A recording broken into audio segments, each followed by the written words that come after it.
There goes the most beautiful woman in South America. We never see any women, sir. Just a smothering overcast equator. A seal or two, the flat, dull sea, and a sky like a gray wasp nest. I wasn't talking about women. I was calling your attention to the American flag. Yes, sir. I wish we were home in Duxbury. We are home. America's wherever our flag flies. My own deck's the only place in the world where I feel at home. That's too much for me, Captain Delano. I mean, I wish I were at home with my wife. These world cruises are only for bachelors. Your wife will keep. You should smoke, Perkins. Smoking turns men into philosophers and swabs away their worries. Now I can see my wife and children and not see them in each puff of blue smoke. You are always tempting me, sir. I try to keep fit. I want to return to my wife as fit as I left her. You're much too nervous, Perkins. Travel will shake you up. Should let a little foreign dirt rub off on you. Now, I've taught myself to speak Spanish like a Spaniard. At each South American port, they mistake me for a Castilian Don. Aren't you lowering yourself a little, Captain? Excuse me, sir. I've been wanting to ask you a question. Don't you think our president, Mr. Jefferson, is lowering himself by being so close to the French? I'd feel a lot safer in this unprotected place if we'd elected Mr. Adams instead of Mr. Jefferson. Oh, the better man ran second. Come to think of it, he rather let us down by losing the election just after we named this ship the President Adams. Adams is a nervous, dry fellow. When you've traveled as much as I have, you learn that that sort doesn't export, Perkins. Adams didn't get a vote outside New England. He carried every New England state. That's better than winning the election. I'm afraid I'm a dry fella too, sir. Not when I've educated you. When I am through with you, you'll be as worldly as the Prince Regent of England. Only you'll be a first-class American officer. Well, I'm all for Jefferson myself. He has the popular touch. Of course, he's read too many books. But I've always said an idea or two won't sink our republic. I'll tell you this, Perkins. Mr. Jefferson is a gentleman and an American. They say he has 2 illegitimate Negro children. The more, the better. That's the quickest way to raise the blacks to our level. I am surprised you swallow this Federalist bilge, Perkins. I've told you Mr. Jefferson is a gentleman and an American. When a man's in office, we all pull behind him. Yes, Captain Delano. Thank God our revolution ended where the French one began. Oh, the French. They're like the rest of the Latins. They're hardly white people. Start with a paper republic and end with a toy soldier like Bonaparte. I see a strange sail making for the harbor, sir. Huh? They don't know how to sail her. Hand me my telescope. Aye, aye, sir. I see an ocean undulating in long scoops of swells. It's set like the beheaded French queen's high wing. The smooth surface is like waved lead, cooled and pressed in the smelter's mold. I see flights of hurried gray fowl, patches of fluffy fog. They skim low and fitfully above the decks, like swallows sabering flies before a storm. This gray boat foreshadows something wrong. It does, sir. They don't know how to sail it. I see a sulphurous haze above her cabin. The new sun hangs like a silver dollar to her stern. Low creeping clouds blow on from them to us. What else, sir?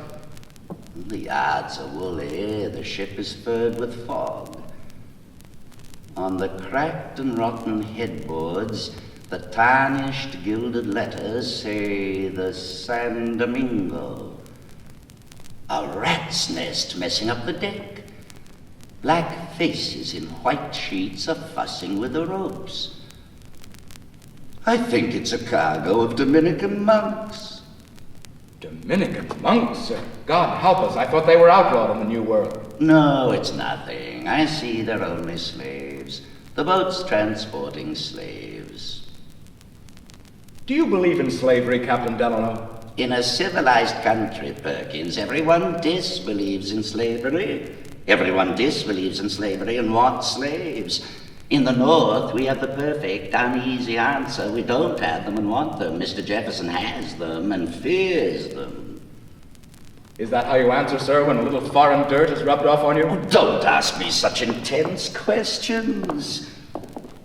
You should take up smoking, Perkins.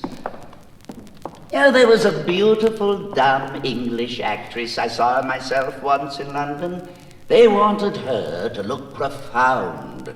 So she read Plato and the Bible, and Benjamin Franklin thought about them every minute. She still looked like a moron. Then they told her to think about nothing. She thought about nothing and looked like Socrates. That's smoking, Perkins. You think about nothing and look deep. I don't believe in slavery, sir. You don't believe in slavery or smoking or long cruises or monks or Spaniards or Mr. Jefferson. You're a Puritan, all faith and fire. Yes, sir. God save America from Americans. Hand me my telescope, Perkins. I see octagonal network bagging out from a heavy top like decayed beehives. The battered forecastle looks like a raped Versailles. On the stern piece, I see the fading arms of Spain. There's a masked satyr, or something, with its foot on a big white goddess. She has quite a figure. They oughtn't to be allowed on the ocean. Who oughtn't? Goddesses? I mean Spaniards who cannot handle a ship and mess up its hull with immoral statues. You're out of step. You're much too dry. Bring me my three-cornered hat. Order some men to clear a whaleboat. I'm bringing fresh fish and water to the San Domingo. These people have had some misfortune, Perkins. Aye, aye, sir. Spaniards.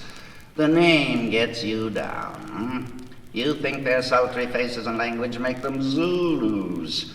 You take the name Delano. I've always thought it had some saving Italian or Spanish virtue in it. Yes, sir. A Spaniard isn't a Negro under the skin, particularly a Spaniard from Spain. These South American ones mix too much with the Indians.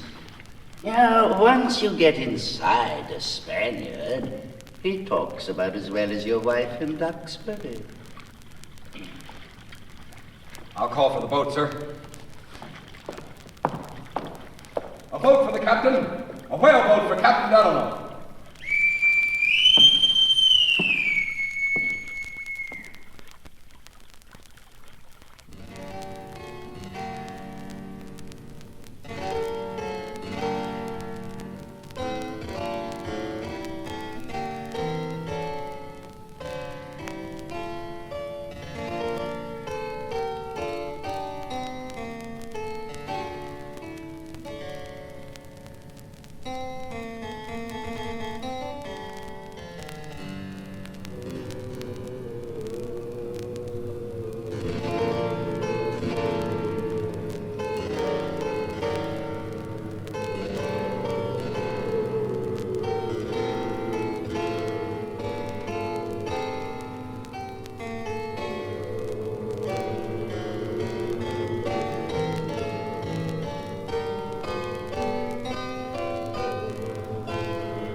I see a wen of barnacles hanging to the waterline of this ship. Sticks out like the belly of a pregnant woman. Have a look at our dory, bosun. Aye, aye, sir.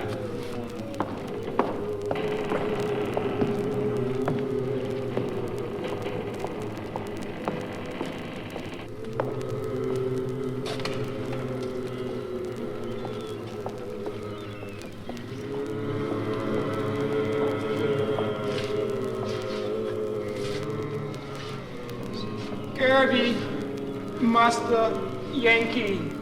Water. Yellow fever, Master Yankee. 10 men knocked overboard rounding Cape Horn, Master Yankee. Nothing to eat and nothing to drink, Master Yankee. Among the dead wood, Master Yankee. You see, Perkins, these people have had some misfortune. It's like a Turkish bazaar. They're like gypsies showing themselves for money at a county fair, sir. Now, this is enchanting after the blank gray roll of the ocean. Go tell the Spanish captain I'm waiting for him. Aye, aye, sir.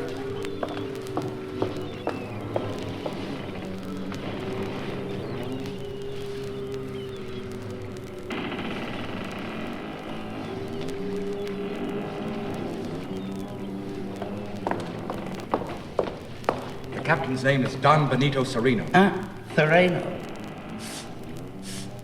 Cereno.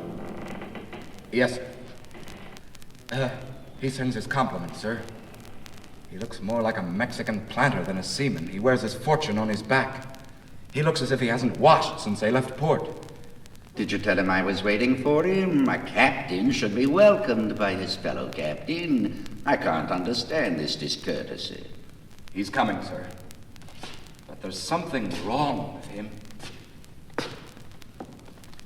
Passe? Passe?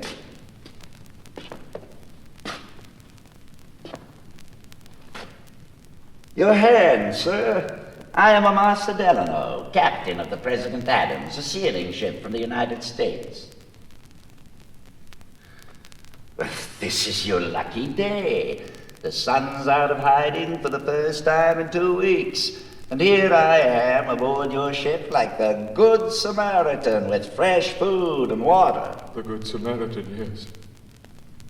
Yes, we mustn't use the scriptures lightly. Welcome, Captain. It is the end of the day. The end? It's only morning. I loaded low at a whaleboat as soon as I saw how awkwardly your ship was making for the harbor. Your whaleboat is welcome, Captain. I am afraid I am still stunned by the storm. Buck up. Each day is a new beginning. Assign some sailors to help me dole out my provisions. I have no sailors. Scurvy, yellow fever, 10 men knocked off on the Horn, doldrums, nothing to eat, nothing to drink. By feeding us, you are feeding the King of Spain. Sir, your slave has a pretty way of talking. What do you need? No answer. Stand to, men. Lay our fish and water by the cabin.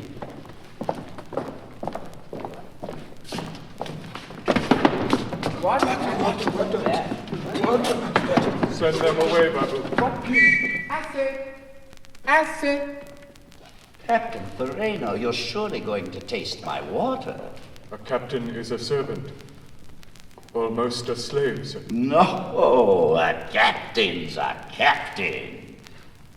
I'm sending for more provisions. Stand to, men.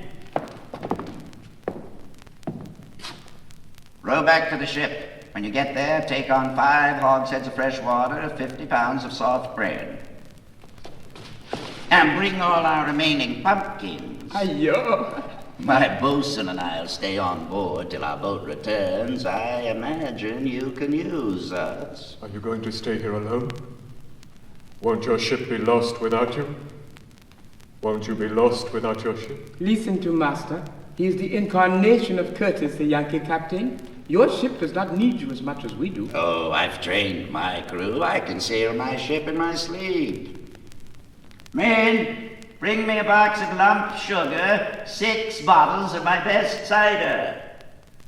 Cider isn't my favorite drink, Don Benito, but it's a New England specialty. Look here, I'm ordering 6 bottles for your table. Shall we send a bottle of your wine? Yes. Bella, bouteille de vin. My master wishes to give you a bottle of the oldest wine in Seville. Merci. I am sending this bottle to your cabin. When you drink it, you will remember us. Do you see these ribbons? The crown of Spain is tied to one. Forgive me for tying a rope around the King of Spain's neck. The king's neck. Pick up your oars, men. All right, sir. We're New England Federalists. We can drink the King of Spain's health.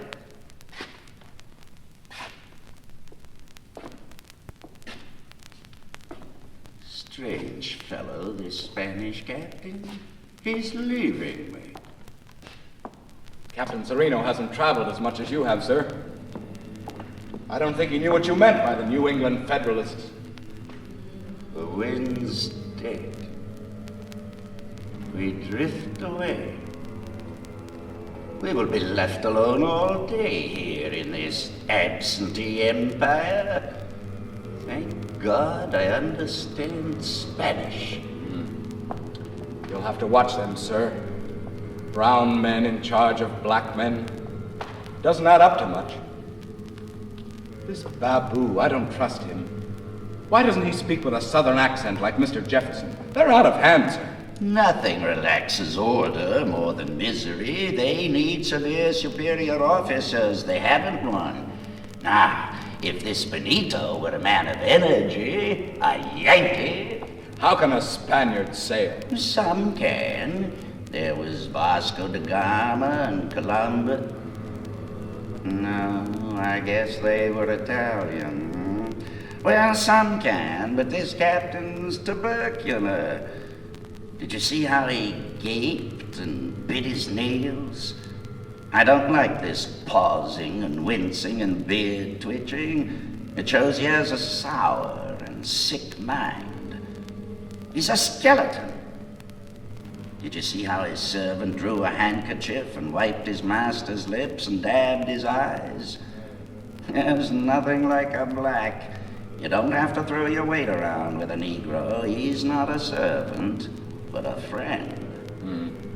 Spaniards and Negroes have no business on a ship. Why is this captain so indifferent to me? If only I could stomach his foreign reserve.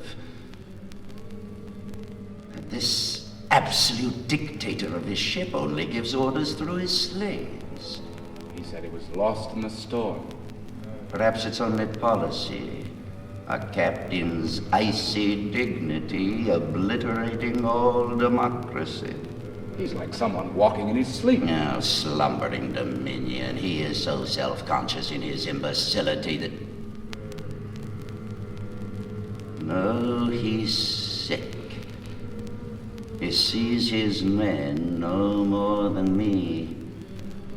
This ship's like a crowded immigration boat. It needs severe superior officers, the friendly arm of a strong mate. Perhaps I ought to take it over by force. No. They're sick. They've been through the plague. I'll go and speak and comfort my fellow captain. Oh.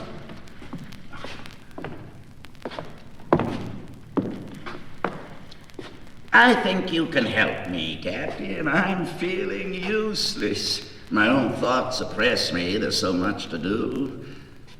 I wonder if you'd tell me the whole story of your voyage. You talk to me as captain to captain. We've sailed the same waters. Please, tell me your story. A story. A story that's out of place. When I was a child, I used to beg for stories back in Lima. Now my tongue is tied, and my heart is bleeding. You go through the ship, Perkins, see if you can find me a Spaniard who can talk. No. No, you must be patient, Captain. If only we see with our own eyes, sometimes we cannot see at all. I stand corrected, Captain. Tell me about your voyage.